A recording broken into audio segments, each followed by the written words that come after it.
See? Go.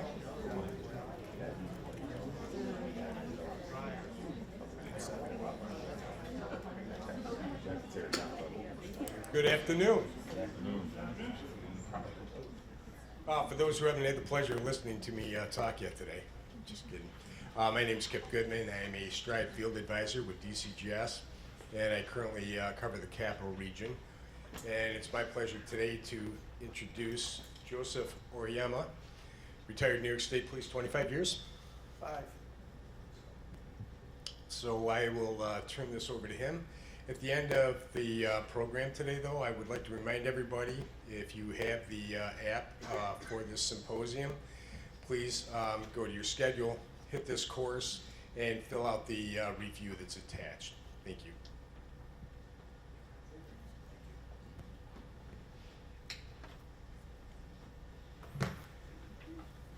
All right, good afternoon.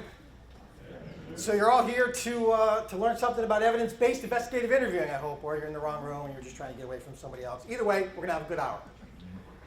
So I'm going to start out by saying the first thing you should notice is that doesn't say science-based investigative interviewing. And that's by design. Science-based interviewing has been a catchphrase word that's being thrown around lately on everything. And the reality of it is, and I will tell you from experience, working all over the country, about 25 years with the state police, teaching, interviewing, the minute you tell somebody something is science-based in our field, they stop listening. And the reason is, most people, and I'm not saying everyone in this room, but most people, when they hear science-based, think theoretical, think academia, think you've never sat across from somebody and done what I have to do, so why should I sit across from you and learn how to do this? Versus evidence-based, which is we're using it in the field. We take the science, we look at it, we say, okay, what works? And now let's go see if it works. Let's see if it's something that can be applied to our officers, to our investigators, to our assistant district attorneys, to our parole officers, probation officers. Can they use it to success? Because if it's complicated and difficult, they're never going to use it. So let me start out by asking this. When it comes to interviews, there's a lot of agencies here right now.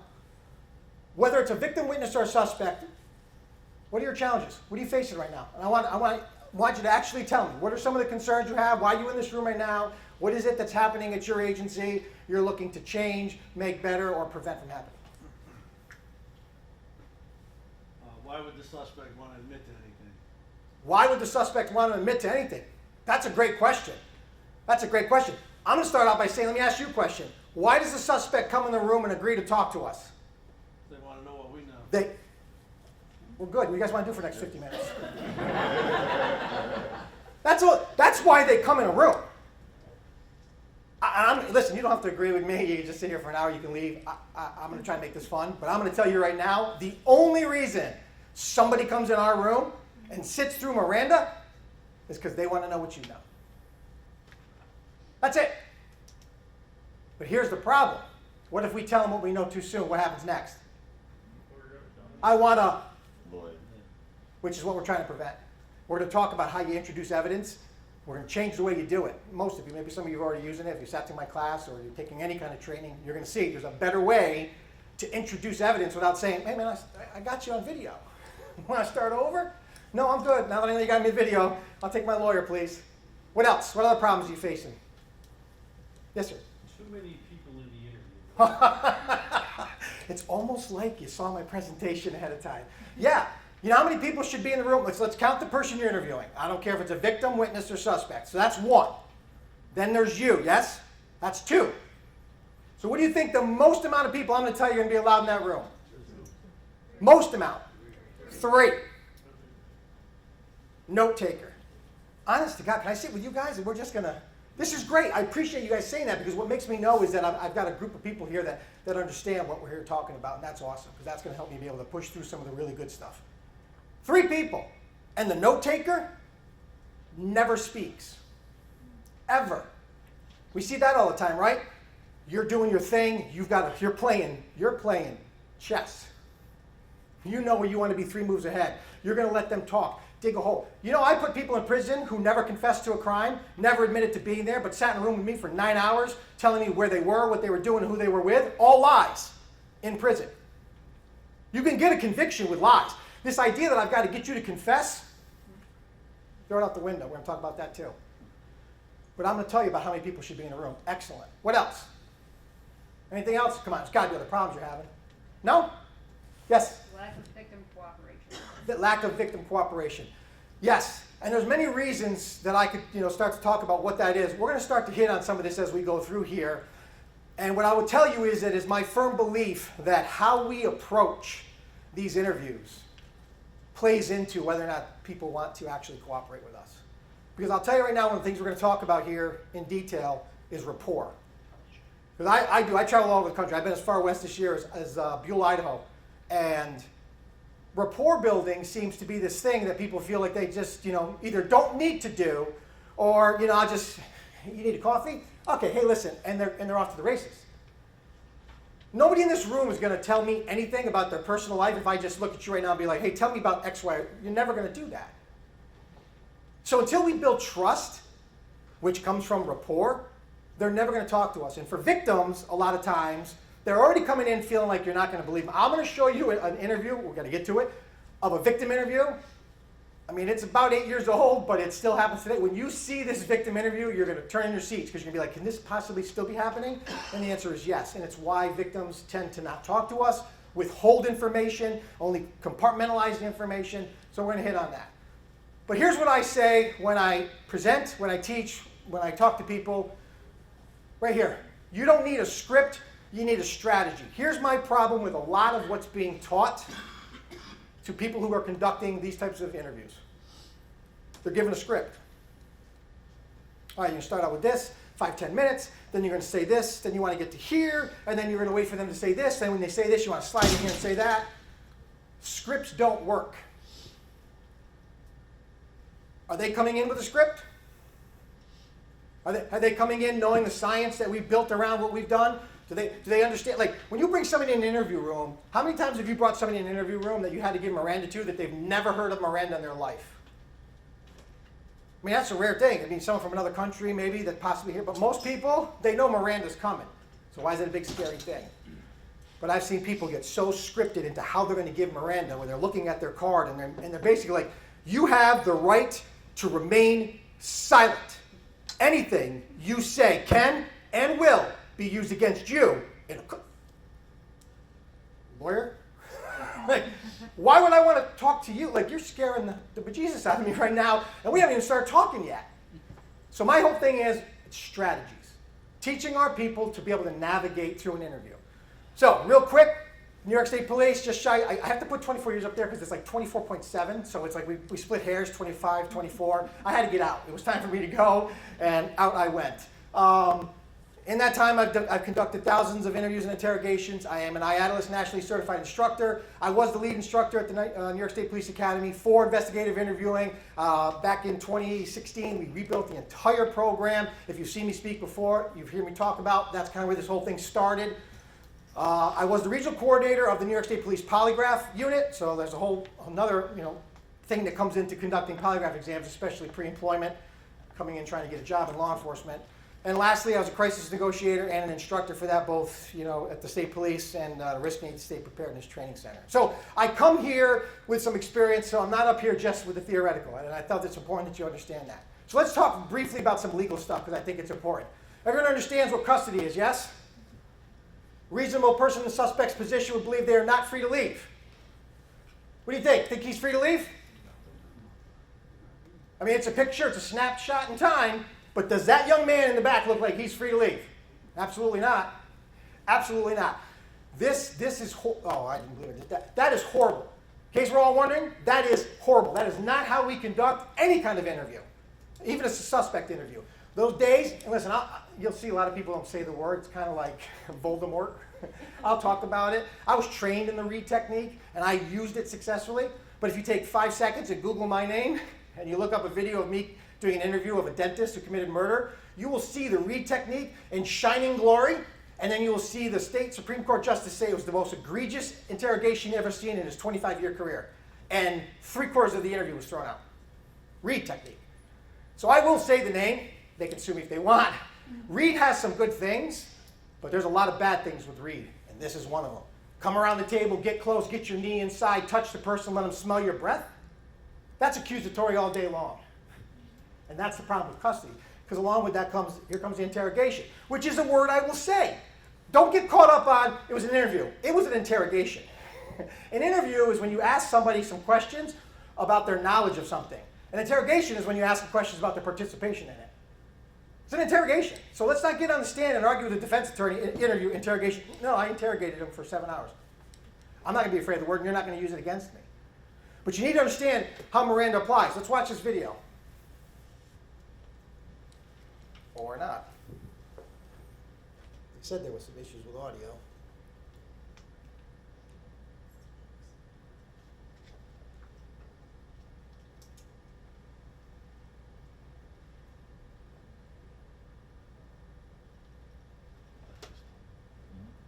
I don't even know what to say at this point. It was working before when we tested it.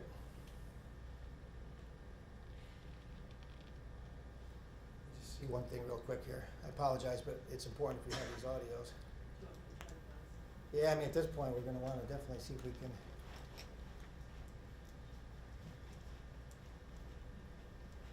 That's it.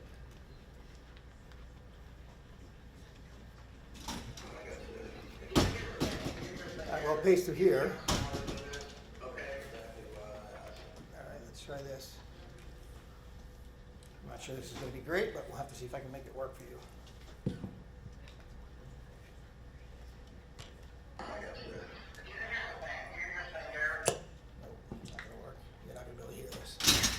I do apologize. I'm not sure why this is not playing.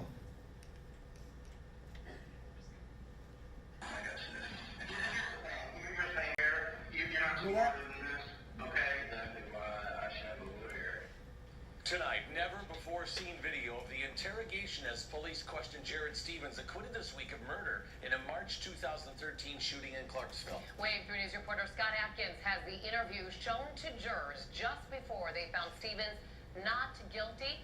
Scott, it appears the legal fight is not over just yet. A fight over Jared Stevens' civil rights. Listen as he requested an attorney over and over again. It's video shown to the jury before they acquitted him of all charges. When detectives brought Garrett Stevens in, the 19-year-old accused. When did that interview stop? When did it stop? First time he said, I want a lawyer, right? So sitting in the room, screaming and swearing at this guy is going to do, let's just say, let's for conversation's sake, say you scare them so bad that they start talking. Any of that going to see the daylight? No. That's not that long ago. That's not that long ago. Hopefully you can hear this one. If you've been watching the news, Broward County Sheriff's Office has hit the news twice now, very recently. This here with an arrest of a Coast Guard officer for possession of a stolen truck. He bought a truck at a dealership. The dealership registered the wrong truck.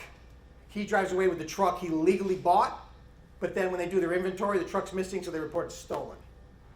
So now he's arrested for possession of a stolen truck. He's brought back to the Broward County Sheriff's Office, and now they're going to give him his Miranda.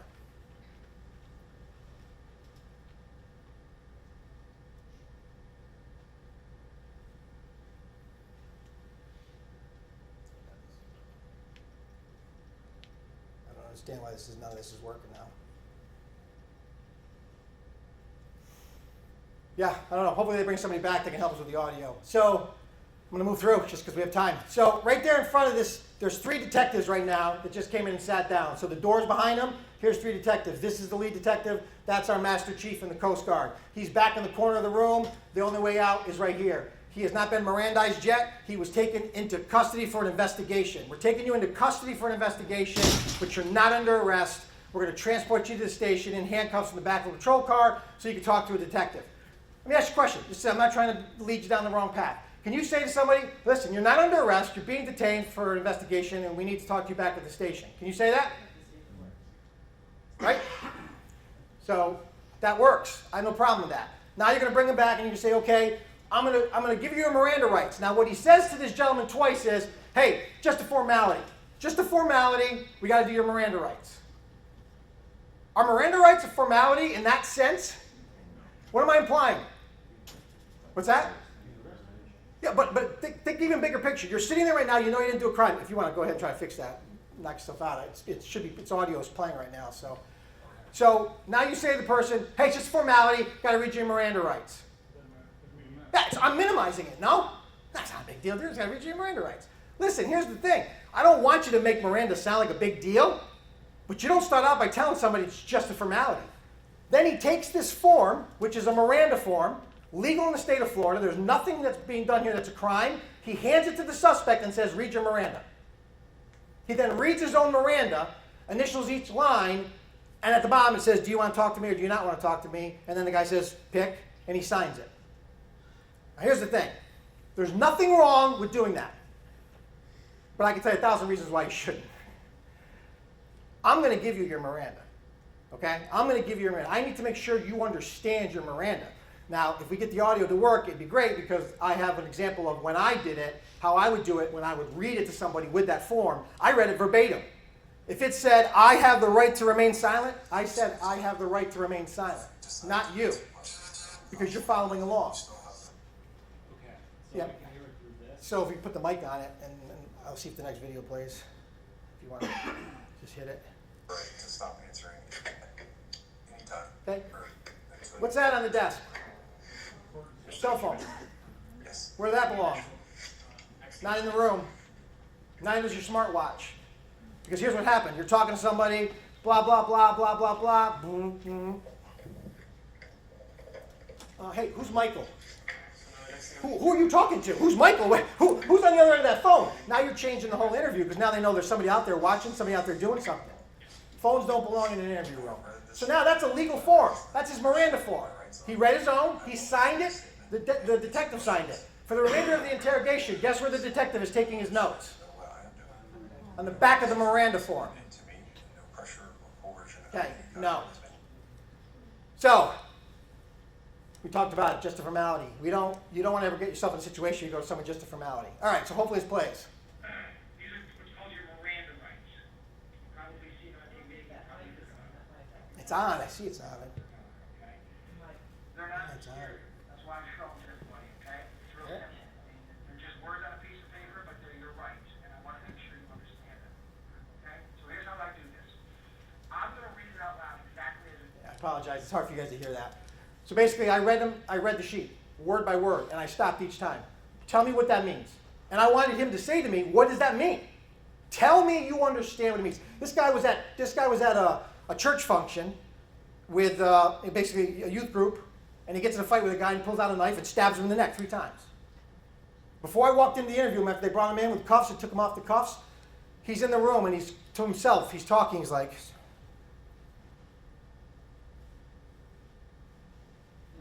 and I'm like, I gotta get in that room. He just confessed, and I'm not even in there. But 7 seconds in the room with the guy, I was like, someone's gonna question whether or not he knows his rights. So I did it this way: participatory Miranda. We're gonna participate together. You're gonna say it. We're gonna talk about it. Tell me what it is. Man, I've done it in homicide cases, polygraph exams. All of a sudden, it's no longer this big scary thing, and no one's ever gonna be able to say they didn't understand their rights when they're telling you what it means when they can get a phone call and they don't have to talk. It's wonderful. All right, you guys have a policy for juveniles? Right, juveniles, if you're going to interview a juvenile, you have policies that you have to follow, whether or not there's going to be a guardian or a parent with them, right? So, Criminal charges had to be dropped in Newport News. Prosecutors and defense attorneys say it's because of a detective's, quote, bad interrogation. The action-strong scrutiny took place during a suspect interview, and that suspect was a young teenager, a kid, only in middle school.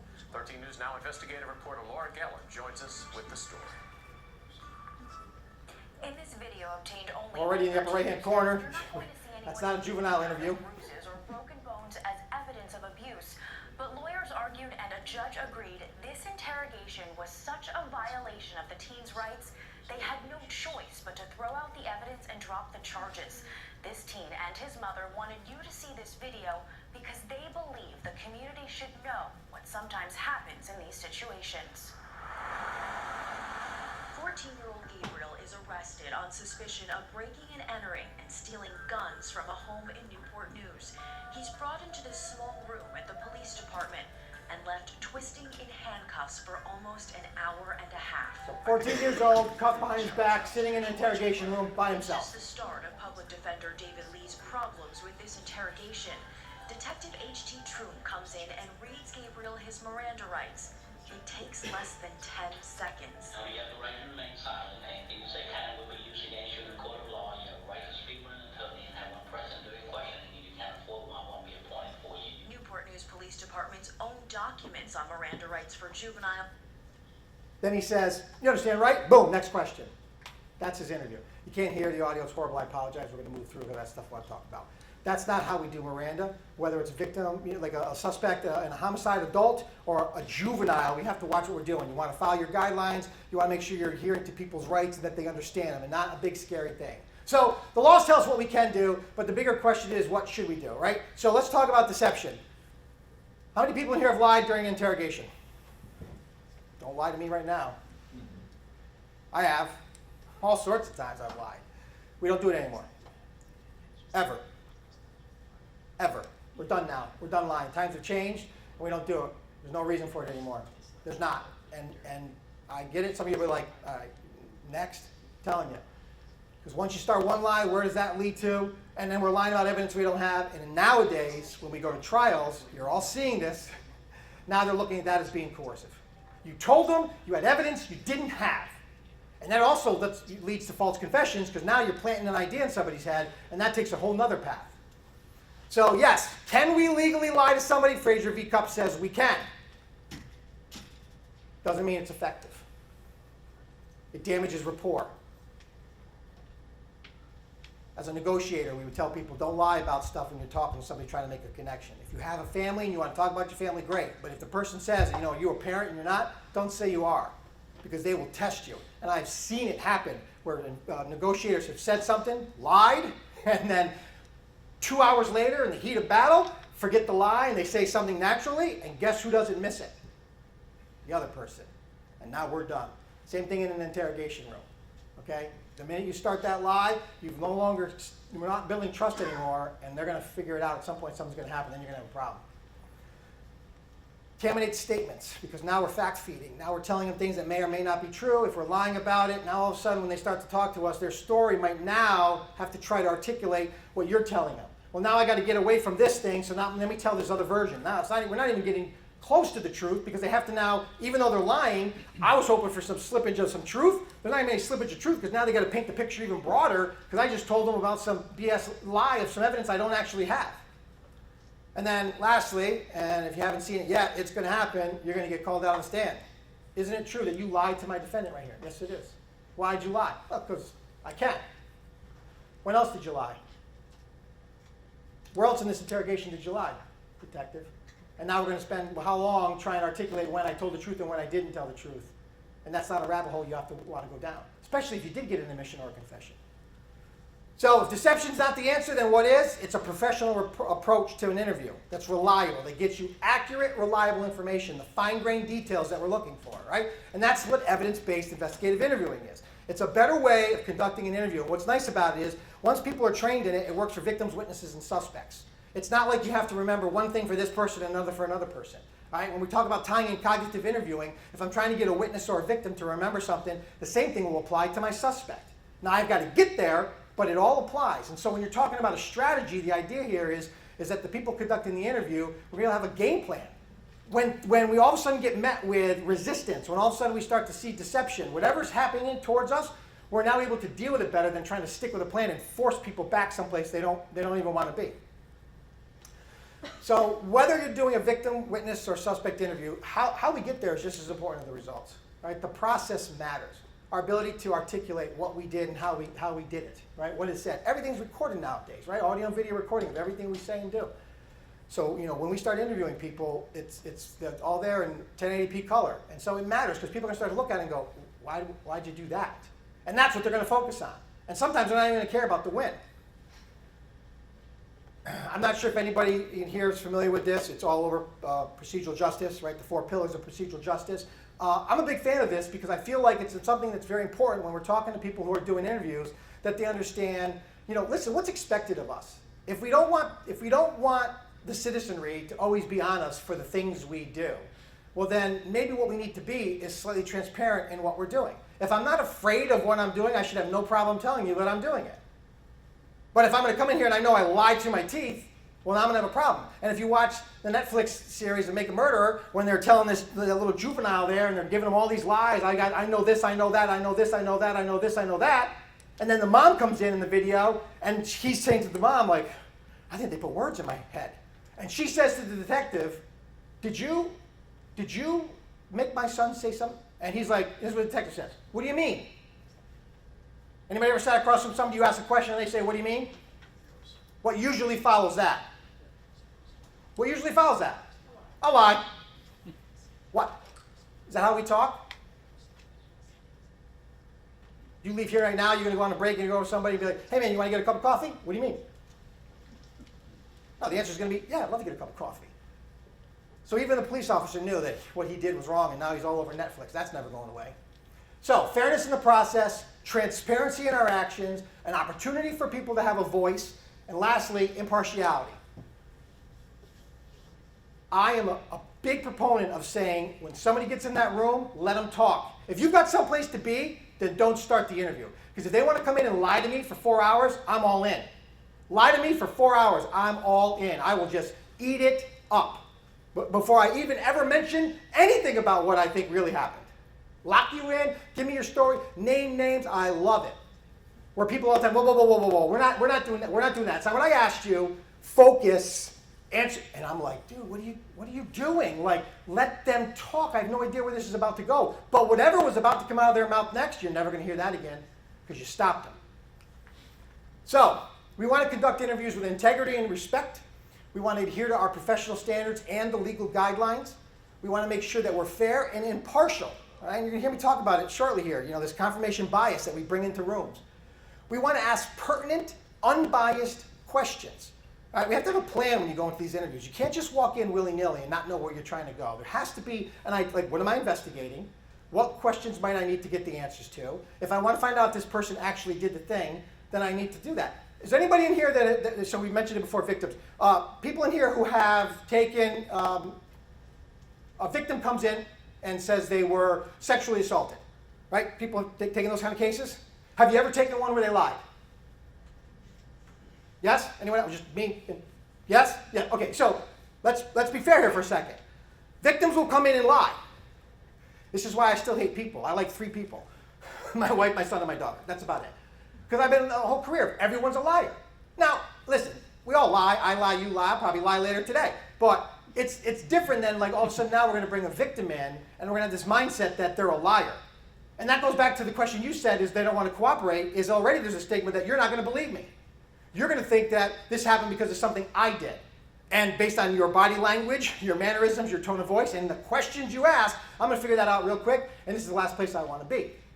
And so we want to ask unbiased questions because I want to be able to say later, here's why I believe this person, here's why I don't believe this person. We want to respect their rights. That's the Miranda. They have rights. We want to respect them. You want to make sure that it's a transparent and professional process. You should have no problem articulating what you did in an interview, wherever that interview was. And if you're not doing it in a room where there's an audio and video recorder, you should have at least a digital recorder with you so there's an audio recording. Because nowadays, for you to get on the stand and be like, well, I was in my car and I didn't have any means to record, I put up a red flag and I'm like, you chose not to. That's the difference. Like it's not, you could have recorded that and you chose not to. And the problem is, you might have done everything perfectly by the book, but now you're asking me to believe that, and I have a problem with that. Because the reality of it is people don't believe us.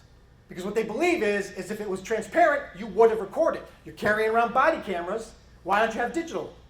Like agencies that have detectives that don't wear body cameras doing all these interviews, nothing's being recorded. Now you're going to go on the stand and say, well, because I said so. There might have been a day and time in my career where that would have flown, but it's not today. Now they're going to have a shadow of doubt because why wasn't it recorded? There's cameras everywhere. Maintain confidentiality. I put this up there because I can't stand people that are handling cases. They're on social media. They're sending text messages. I mean, look at this case with the Boston cop. Are you kidding me right now? I mean, the text messages that guy was sending, you had to have seen this. I mean, the detective was sending, he's going through the girlfriend's phone, and he's deliberately looking for naked pictures, and he's texting other cops. Yeah, bro, I'm looking, what? Like, really? Okay, that's awesome. Way to be professional, way to keep it confident, and that case got blown up. People were fired for it. So that's what you want to be aware of. We want to be truthful, avoid coercion and manipulation. This is why we don't lie anymore. If you don't think that you can coerce a grown man or woman into confessing into a homicide they didn't commit, when you leave here, go on the Innocence Project website. Spend 5 minutes on there, you'll blow your mind.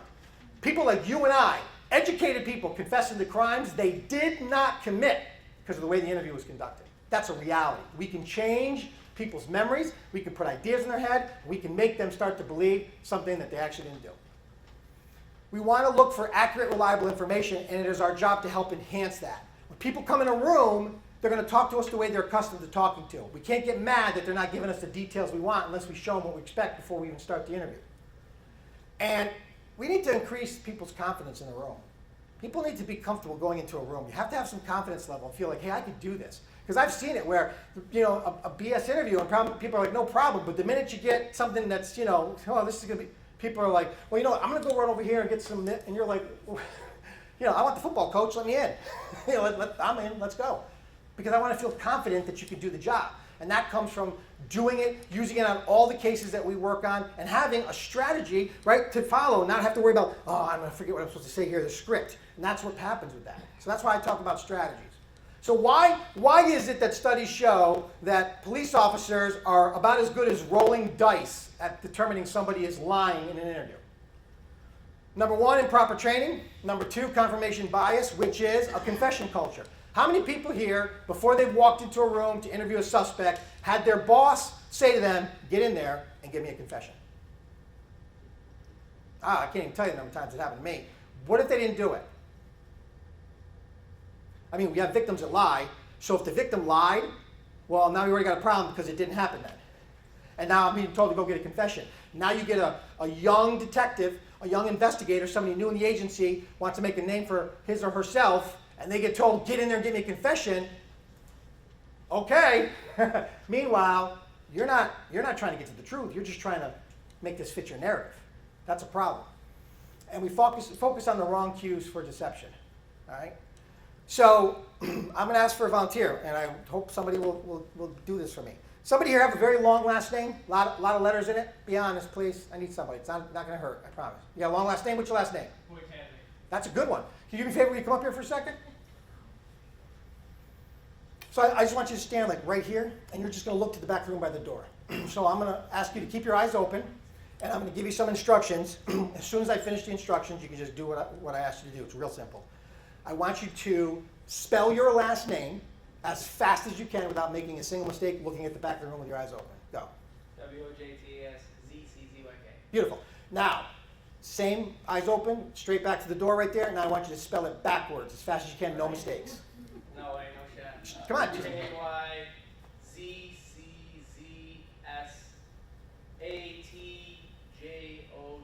Beautiful. Have a seat. I've done this. I don't even know how many times I've done this all over the country, and I've never not had it happen. What was different? Well, that's a liar, right up and to the left? That's a liar. So he's either in the witness protection program or, like, how many times have you been told that? Well, they can't make any eye contact. They're looking up to the left. But I have never met this gentleman in my entire life. But I can tell you right now, I know exactly what he was doing. He was picturing his name, the letters, right up here in this little imaginary field, and he was looking at them in reverse as he was saying them. Right? Yeah. Okay, again, I'm not a wizard. But here's the thing. You bring somebody in a room, victim, witness, suspect. Now, I'm a polygraph examiner. I ran the New York State Police polygraph program. I love the polygraph, but it is not perfect. But you know what I can tell you can do? You bring somebody in a room and you say to them, hey, let's get to know each other, a little rapport building. What you doing? Find a topic. Fishing, basketball, basket weaving. I don't care. Hey, what'd you like to do? Hey, what'd you do? Did you play any sports in high school, college, whatever? Oh, yeah, I played basketball. Hey, what was the best game you ever played when you played basketball? And you know what's going to happen? Right there. Right there. You're going to watch the person go, oh, and they're seeing the game, and they're telling about it. Now, you say to the person, hey, tell me what happened. We get to that part now where it's like, tell me what happened. And here's what they do. So yeah, he came over to me, punched me in the face, and I said, stop. Time out a second. Really? Really? You didn't have to pause for a second and go to the memory like you did for the basketball game. Okay, maybe. Now we're going to figure out if that's the case because I'm going to give you tools you can use to test that. Because if it is the truth, it's going to be the same forwards, backwards, sketch it, eye closed, all these different ways with a cognitive interview. But what you should see when people are starting to tell you a story is they start to look up. That's a baseline cue for you. So now when you're later in the interview and you start really getting to the did you do it, and they're not doing anything but looking straight at you because they feel like, oh, I have to maintain eye contact for them to believe me, which is the opposite of what they really should be, that's a great cue. But these other things that people were teaching us along the times about, what we did, fidgeting, moving their hands, they're nervous. They're nervous. So when people are nervous, I have no idea what you're going to do when you're nervous. I don't know what that looks like, but it's nervousness. It doesn't necessarily mean you're nervous because you're lying. You might be lying, but I'm going to stick to the visual for baseline and the verbal for when I actually catch you lying. That's where you want to put your focus. So we're moving away from that. So cognitive versus emotional. We're going to avoid those stereotypical beliefs about deception. This is why I just showed you that.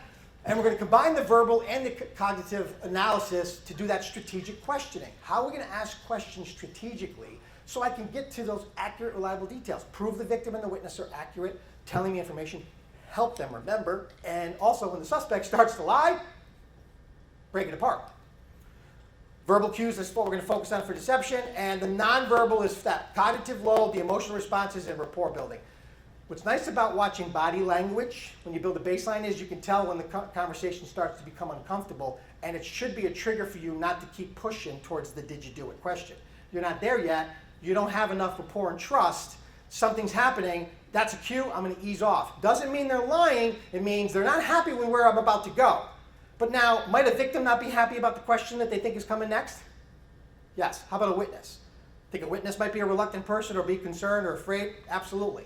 And then, of course, certainly with a suspect. So those are the things you want to pick up on and say, okay, I'm going to pull back a little bit, and I'm going to move over to these other topics that we were talking about that weren't as a problem, and I'm going to circle back around here, but I can't push right now because next words out of someone's mouth might be, I want a lawyer, I'm done talking, whatever. And with victim interviews, we certainly don't want to re-traumatize them. We don't want to put them in a position where they feel like they're being coerced.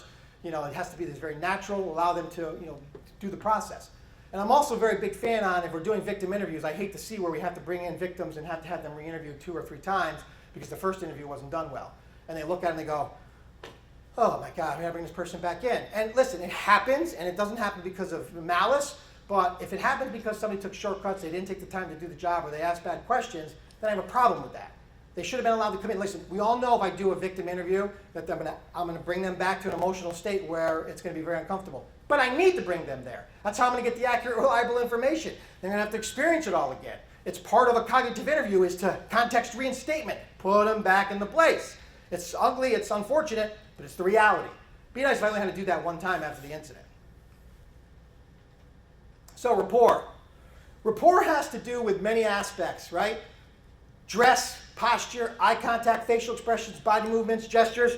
Okay, so how many people have an interview room that looks like some of the ones we just saw? There's a table, you come in, the person's like sits in the corner, or they're sitting on the other side of the table. Anybody still have those?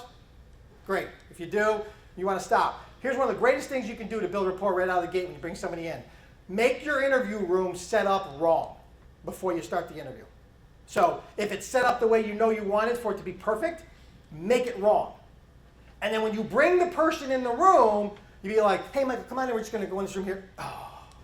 Hey, I got to apologize. I don't know who was in here last, man, but this is, hey, would you do me a favor? Would you help me fix this here? Can you grab that chair? And now we're going to move the table and the chairs together, right? We're going to start working together to put the chairs where I want them to be. So we're sitting face to face. The table's going to be off to my right. The door's going to be right. What am I doing? I'm building rapport. Now all of a sudden, you've just literally taken them off their game because now they're like, what's happening right now? Like, what? And they don't even realize sometimes it's even happening. They just do it. Next thing you know, you're sitting down. And you're like, hey, man, I appreciate you doing that. So, hey, man, where'd you come from? And now you just start asking questions. Listen, if I bring a suspect in, the first thing I'm doing isn't going to be Miranda. When do I need Miranda? What kind of questions? Right? Did you do it? If I bring somebody in, do I need the Miranda to ask them how the drive-in was? I don't. What if I'm at their home? What if anybody do suspect interviews at homes? You ever done that? Anyone? Do you need Miranda? I mean, if they say come on in, I mean, if they didn't invite you, and you better have a search warrant, but yeah, I mean, if they bring you in the house, they're like, hey man, come on in, have a seat, let's talk. I don't need Miranda. I can ask the did you do it question. But if he says, hey, I just got to use the restroom, I'll be right back, and you're like, whoa, I got to ask you, now what? Now you got to give Miranda. Because you better be recording it, and so the audio recording is going to show he was not free to move around his own home, or she. Now you got to, now Miranda, because anything after that, going to get thrown out. So just keep that in mind. If they are going to go upstairs, you know, maybe don't be sitting at the kitchen table with your back to the stairs. Lights on, lights off process. Rapport starts the minute you bring them in the room, and it doesn't finish until you're shaking their hand and they're walking out. We need to create a comfort zone. It's a conversation. We're having a conversation. I'm not angry, I'm not upset, I'm not hostile, I'm not screaming, I'm not yelling. It's a conversation. We're going to show respect, empathy, patience. I don't care. I've sat across, we had a homicide where a young girl was murdered on Christmas Eve. A gang member shot up the wrong house. She was jumping on her bed with all of her cousins, sisters, and brothers in the bedroom, jumping. So you understand, like, how does this have to even come into play that when the child is jumping on a bed, that one of the rounds from an SKS assault rifle literally hits her dead center in the forehead and blows her brains out the back of her head on the wall while all her cousins, sisters, and brothers are watching. I had known gang members, people who would kill me, burn me, just would never talk to me, coming in and talking to us, because what they knew was their world was about to change in the city of Kingston, New York, because they just murdered a child. And that's heat they don't want. Each other, we'll handle our own. But a child, wrong house. So now I'm sitting across from people who would never in a million years want to talk to us. Now, do you think that's the opportunity to try to see if they want to be a CI? No. No. I'm going to focus on why they're here, and I'm going to ask the questions that are important. Those are the ones they're going to answer, and then I'm going to thank them for their time and send them on their way. Right? But I'm going to treat them with respect. That's the game. That's what you're being asked to do. It's what you need to do. Listen actively, pay attention to the words, explain the process. Explain the process. That's what we're talking about here. Explaining the process. You bring somebody in the room, sit them down, give them the Miranda, or a victim, you bring them in, sit them down, just say, hey, tell me what happened. Or a witness, hey, I understand you saw it happen. Hey, tell me what happened. With no expectation of how you want them to communicate with you. When they don't, and then we get mad, like, whoa, hang on a second. Like, what was that? Well, that's just me talking. You have to tell them how we want them to be communicated with. And we're looking for cooperation. So, you see here, I put up here, when you talk, you're only repeating the things you already know, but when you listen, you may learn something. That's because active listening is part of this process for rapport building. It's understanding, like, what is active listening, right? So I apologize. We're talking about improving communication and rapport through actually listening to what people are telling us. Stop talking. Ask the question and don't speak. Don't be in a hurry to be the next person to ask a question. And if there's two of you in the room, the second person taking notes, you're never going to speak. You're not allowed to. You're just a mute and just take notes, period. Let the person talk. And I don't care what they're talking about because there's going to be value in it. If for nothing else, they're going to say something I'm going to be able to bring back later when the conversation gets uncomfortable. Something that they're willing to talk about right now is going to help me later when I see that body language tells me they're not comfortable. I'll go, oh, hey, listen, remember earlier you were mentioning your Aunt Nancy. Tell me, and they had no problem talking about Aunt Nancy an hour ago, so let me go back to Aunt Nancy, get some details about Aunt Nancy. I don't care about Aunt Nancy, but I need them back in a different place. So it's value to let them talk. So, paraphrasing. You're going to say things like, so what you're saying is, it lets them know you're being listened to. We all know what that's like in a real conversation when you're talking to people. We all know what it feels like when you're having a conversation with someone and you can tell they checked out. We all know how that feels. Suspect, victims, witnesses, they need to be heard, right? Listen, this might be one of the things that will end up being the hook for you. This person may have been in a position where they're never listened to. Their opinions never mattered. They feel devalued. And for the first time, they're going to come in a room and all of a sudden, you're actually going to be like, wow, so what it sounds like you're saying is. And they're going to be like, yeah, that's exactly what I'm saying. I don't have to agree with them, but I want them to understand that I hear it. We're going to clarify. We're allowed to say, so, hey, can you explain what you meant by that? Because I don't want to make any assumptions. I just don't want to make sure I don't get it right. What was that? What did you mean? Another, just keep leading them to an open-ended question that makes them have to say something more than yes or no. And then those minimal encouragers that we all use. Excellent. Right. That's all it takes sometimes. And they're just going to keep talking. And then you talk about feelings. But yeah, listen, feelings are going to come in this room. Victims, witnesses, and suspects are going to bring feelings in. We got to be able to talk about them. You can't shy away from feelings. Don't pretend there's something you can't talk about. I've said this all the time. Like, you know, we used to train crisis negotiators. You'd have somebody in the house by themselves threatening to kill themselves. And we would sit there back in the old days and we would talk to them on the phone for 4.5 hours. And you know what the one thing we didn't ask them first was? How about come out of the house? Hey man, you want to come outside? We had one we negotiated through a bullhorn for hours. And when they brought him out and debriefed him, they're like, damn, what? Why'd you stay in the house so long? He's like, well, I came out when you asked me to. We're like, son of a bitch. Like, you know, he actually, you know, and all of a sudden we started thinking about our training, and then we're like, touche, you know? So then we started getting to where we said, like, maybe ask the person to come out. They might come out. So the idea here is that we want to allow feelings to be in play. Don't be afraid of talking about something in a room. I mean, you look, listen, it looks like this is really upsetting to you. Do you need to take a break for a second? Because that's totally understandable in a situation like this. No? You sure? Okay, well, if that, man, it's all, that little thing, then you get back into it. Instead of ignoring it. So now we're going to jump into it. So now you know how to build rapport. You got active listening. You've done your Miranda. You've done everything else. So like now what are we talking about? What's a compass do?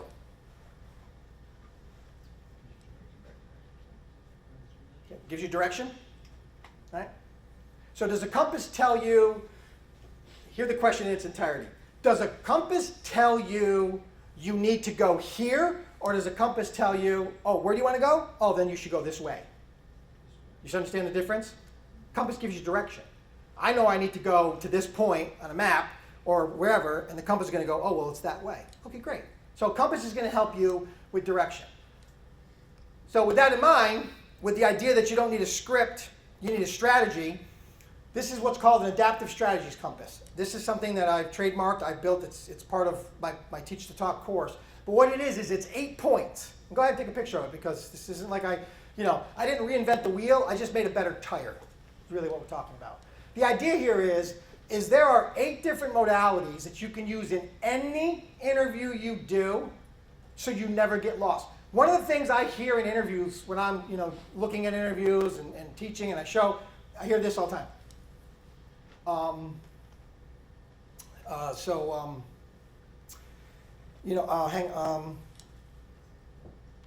Go back and look at some of your videos and count how many times you say the word because you have no idea what question you want to ask next.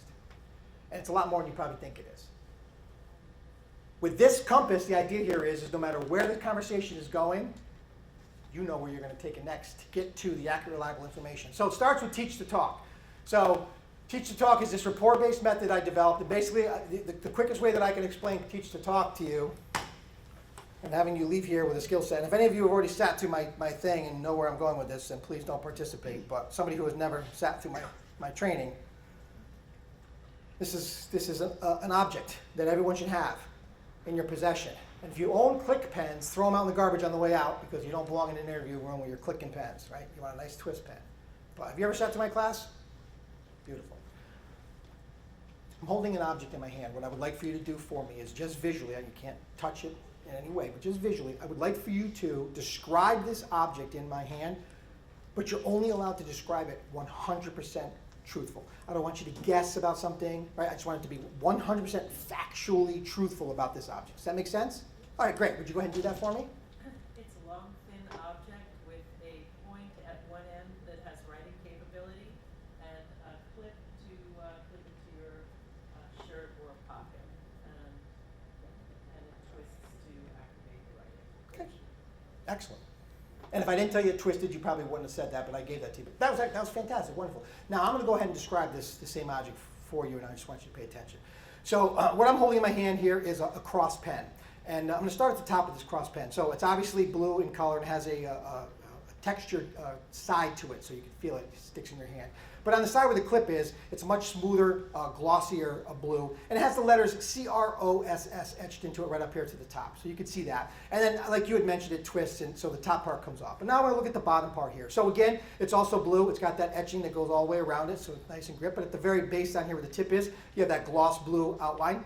And then in the middle here, you have this cylindrical tube with what we'll call a blue threaded object here. If I turn it counterclockwise, this ink cartridge will come out. If I put it back in and now I turn it clockwise, it threads itself back in. I can take the top part of this object, put it on the bottom part, and if I twist them in opposite directions, the ballpoint will come out. I would take my piece of paper and I'd write on it, and you see it writes in blue ink. Okay? So did everything I just say about this object, was it 100% factually accurate? Absolutely great. It's the same object you described, correct? Beautiful. That's where I stop. Now here's my question to you. Did we both describe the same object?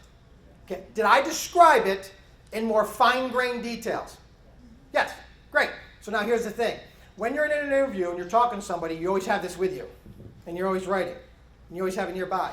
So now I'm going to start asking questions. And what I'm going to say to this person is, so the way I describe this pen is because it's my memory.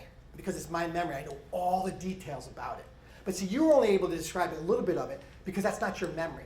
And if we look at it from how we're talking today, I don't know a lot about this case. So what I know actually kind of sounds about like how you describe the pen. But what you know is going to sound like how I describe the pen. That makes sense? Like all the details? Yeah. Excellent. So while we're talking today, I just need you to think every time you answer a question, describe the pen.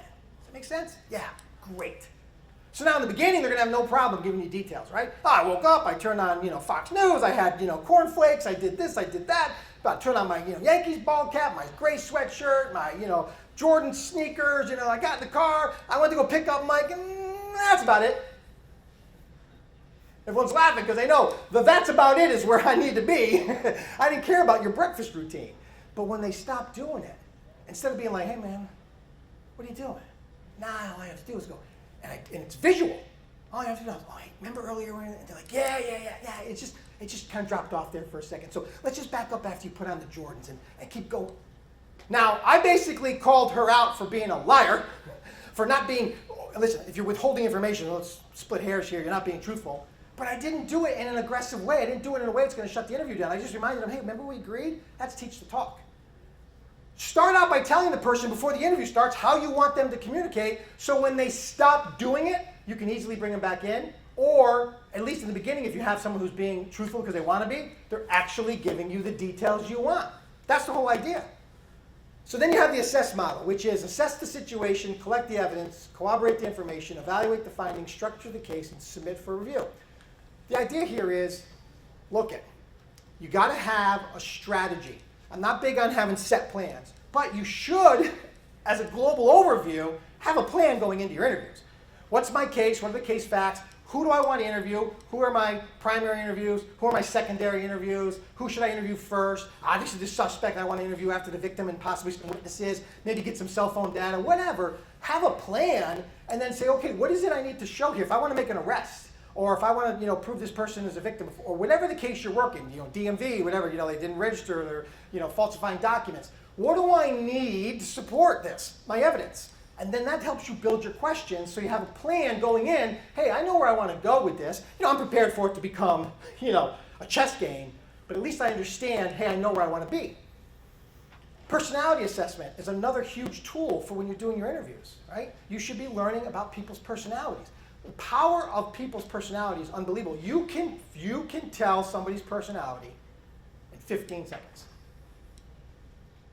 I could walk into a room, walk up to somebody, have a quick 10-second conversation.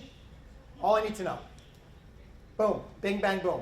It's either a D personality, which is dominant. They're direct, assertive, they're result-driven. In an interview, they're going to challenge your authority or try to control the conversation. We all know Ds.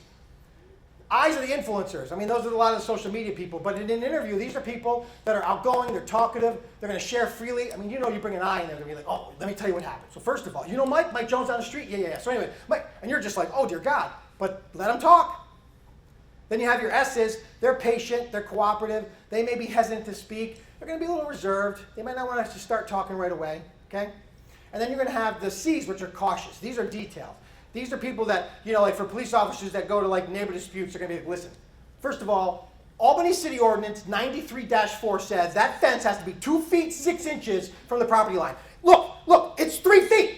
It's 3 feet. So what are you going to do? What are you going to do? It's the ordinance. What are you going to do? And you're like, I'm not going to do anything. It's civil. I've got to, what do you, but they don't care. So they'll call you up and they have all these details. They'll come in and they'll be like, details. I'm big on bourbon. I'm big on cigars. I know what I like. But I'll meet up with people and they'll be like, oh, did you try that Nicaraguan rapper from? No, I want a cigar. like, I just can't be there with you. But that's how they like to talk. Let them talk. And if they like details, ask for details. It's going to get them talking. Cognitive interview. You should be using the cognitive interview methods in everything you do. Here we go. The idea here is I'm working on memory. First one, context reinstatement. Put them back into place. Put them back into place.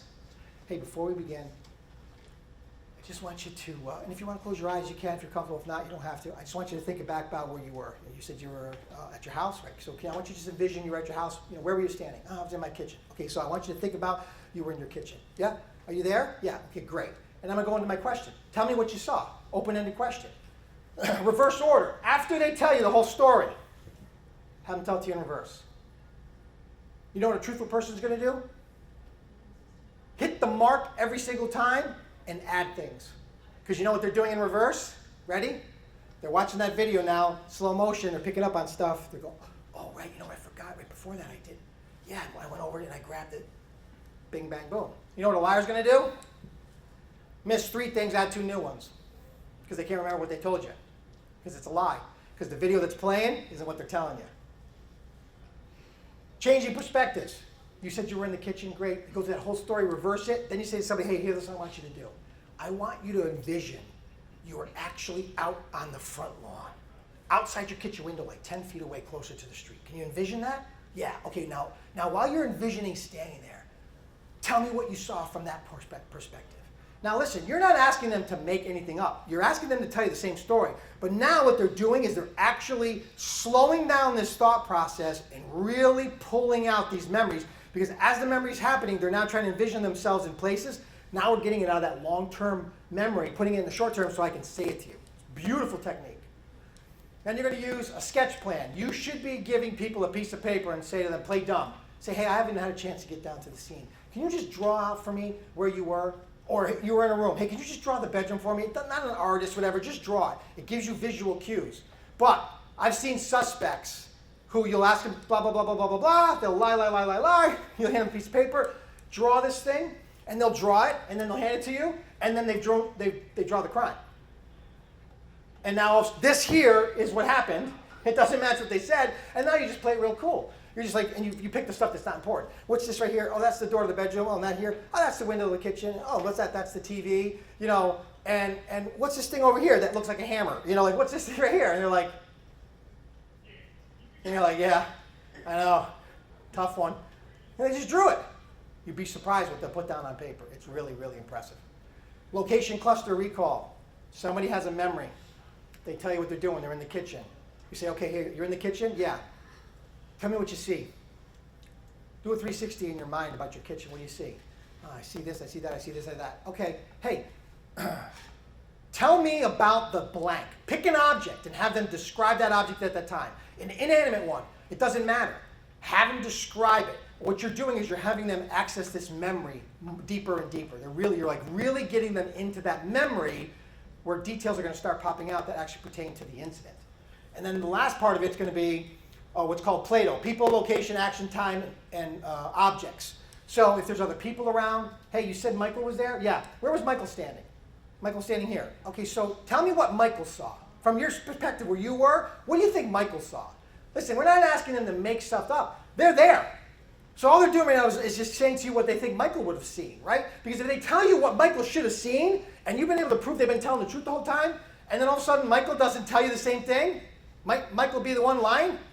She's been truthful the whole time, everything's been tested, everything makes sense, and all of a sudden you ask Michael what he saw. I didn't see nothing, man.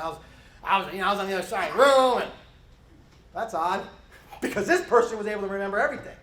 Okay? I got 1 minute left. Route maps. Route maps are really, really important. If you look at this diagram right here, the red circle, that's the did you do it question. Everyone's always in a big hurry to get to the did you do it question. I've seen people ask the did you do it question in 10 minutes. You want to start outside. You want to ask questions that help you build rapport to begin with. Okay? Questions that have nothing to do with why you're there. Questions that help the person just kind of get comfortable with what's going on, get used to how they answer the questions, build your baseline. Then you want to do that, what's called an intermediate stop. Expand to broader context, all right? Explore motivations, relationships, that background information. That's all getting a little bit closer. People, name, places, things that they, maybe not like want to jump out and give to you, but they're not going to have a problem giving it to you. And then you're going to start narrowing it down till you eventually get to the did you do it. I'm telling you, the did you do it should be after you've exhausted every single question, allow them to dig themselves into a hole, talk about whatever they wanted to talk about before you ever get to the thing. Because what did we say before we started this interview? Why are they in the room? Why did they come in the room? They want to know what you know. If it's the absolute last thing I'm prepared to give you, how long are you going to stay in that room? You're going to make it impossible for them to ask for a lawyer. You're going to make the victim and the witness really understand that, yeah, I'm not going anywhere until I give them all these details. I'm not holding them against their will. They're free to leave. But the way the system is designed, it's like I'm helping them. And they feel like they're being helped, so they're going to stay in it with us. Does that make sense? It's important, I know. And so the last thing, I'm just going to do this one slide right here, and then I got to get out of here because you guys got a place to be, is what's called motive mapping. Is rationalizing, projecting, minimizing, socializing, and emphasizing.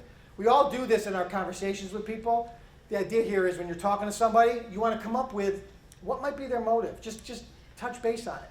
Make them understand, like, listen, I've been doing this, for 20 years, and I've sat across some really, really good people, and sometimes really good people make bad mistakes. They get in a situation where they didn't expect to be in, and they're having problems, paying bills or whatever. You're never going to talk about how you stole money out of the tip jar, but you're just going to plant this idea that, hey, listen, good people make bad mistakes, and that's what ends up happening. Sometimes I end up having to talk to these people, but what I understand is deep down inside, they know it was a tough situation, and society, pushes us there sometimes. You always want to keep up with your neighbors and things you see on social media, So listen, so anyway, and now you go into that, you've planted a seed where they're like, oh, this person gets it.